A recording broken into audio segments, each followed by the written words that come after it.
Futbol olamida bir savol tobora ko'proq muhokama qilinmoqda. Husanov fanatlari bizni qo'llab-quvvatlang. Husanov haqidagi eng qiziqarli ma'lumotlar faqat shu kanalda.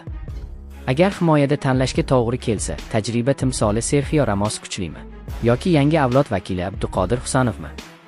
Aynan shu savol bilan jurnalistlar zamonaviy futbol tafakkurining ustozlaridan biri Pep Guardiolaga murojaat qilishdi. Guardiola biroz jilmaydi va shunday dedi: Ramos bu tarix. U shunchaki himoyachi emas, u yetakchi, jangchi va katta o'yinlar futbolchisi. U ulkan tajriba egasi, bosimda kuchayadi va jamoani ortidan ergashtira oladi. Bunday xarakter har kimga berilmaydi. Murabbiy Ramos haqida hurmat bilan gapirdi.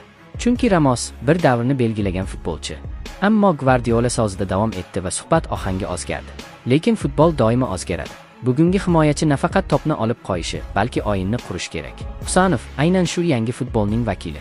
U tez fikrlaydi, joy tanlashni biladi, bosim ostida ham xotirjam. Eng muhimi, u hali o'sishda. Uning chegarasi yo'q. Guardiola ayniqsa bir jihatni ta'kidladi. Ramos tayyor afsona edi.